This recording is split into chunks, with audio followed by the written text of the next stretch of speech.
Hey guys! Today I'm going to show y'all how to repurpose a candle. I like doing that because then you never waste your wax or anything like that. So I'm going to be repurposing my goddess candle. As y'all can tell, I've used her quite a bit and it's time to melt her down and make some use of her. What I have here, I have a little pot here. Y'all probably seen me use it in my soap videos and other candle videos that I've done.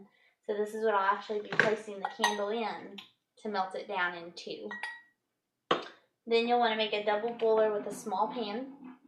You want to fill it about halfway full and you want it to boil. Most wax, you want to keep it under 217 degrees, I think is what it is. I never hardly have to get it that hot. So you'll need something to put your candle wax in once it's melted. And I'm going to make it in these 2 shot glasses. You'll need some wick. Most of the time it's hard to get the wick out of the old candle. You can always save these for later, but it's good to start with some new wick that you can easily maneuver and stuff. And you want to cut it the length of your container that you're putting it in and have it stick out of the top so you can trim as you go. So while our water is boiling, that's what I'm going to do. I'm going to cut us some wicks. Like I said, you want it the length and a little bit up at the top.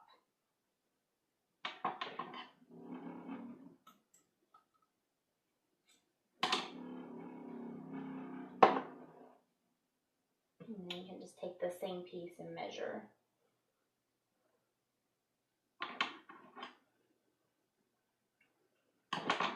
Okay. Now what you want to do, you want to take a couple of toothpicks and you want to tie it around the toothpick like so, because then what you're going to do, this is why you want the excess, and then what you're going to do, you're going to take your wick and you're going to stick it in your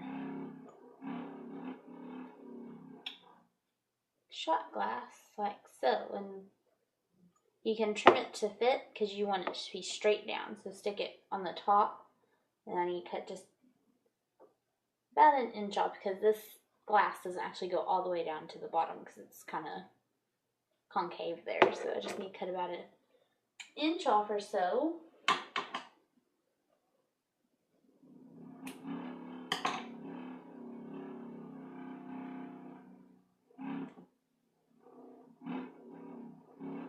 You want to stick it there and you want to make sure it's kind of in the center.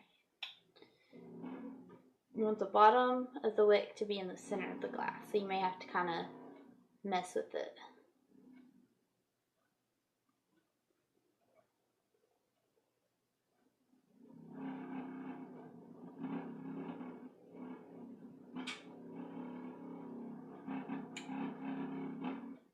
This one's being really finicky on me. Y'all can hear the wind outside coming through my Benna hood. It's crazy out there today, guys. We just had a bunch of storms yesterday. Okay, so the wax will help kind of center that too, but you get the gist. That way when you pour your wax in, your wick stays straight and it doesn't sink. So you want to do the same thing with that one.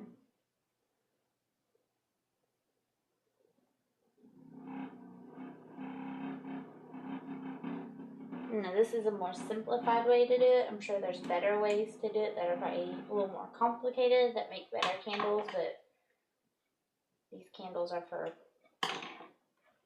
personal use, so I don't really worry about it too much.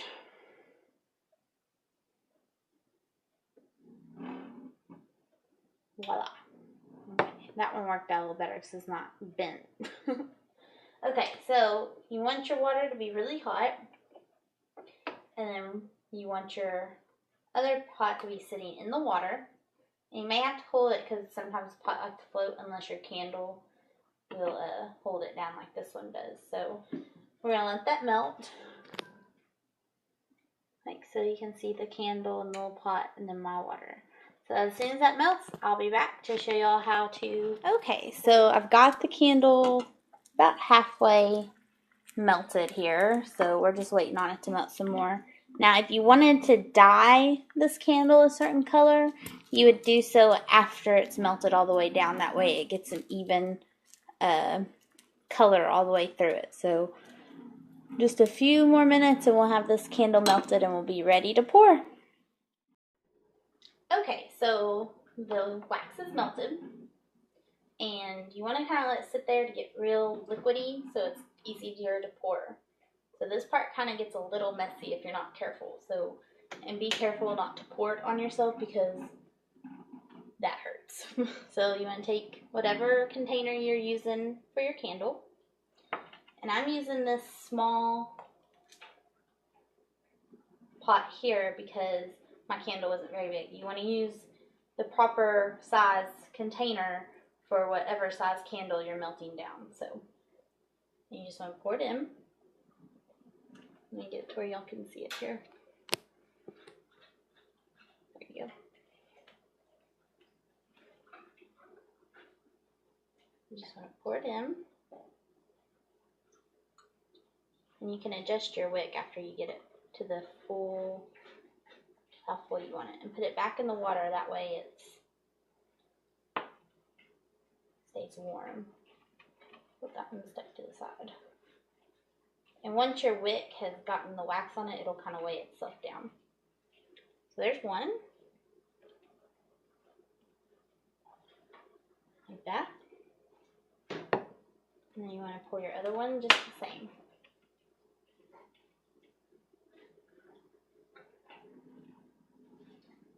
And this is a very simple process. You can do this with virtually any candle. I did it with a lot of old fragrant candles that I had laying around.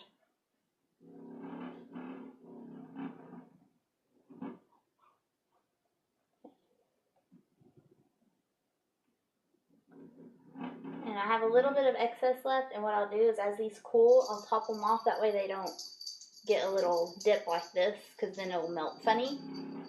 So what you want to do is let these cool just for a little bit. And you want to just top them off. So I have a little bit of wax that hasn't melted in here. So you can just kind of stir it around till it melts.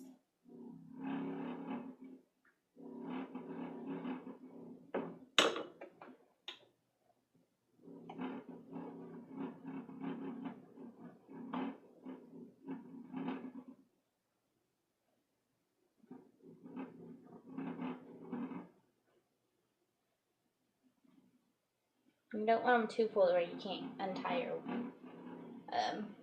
wick from your Q-tip or from your toothpick. So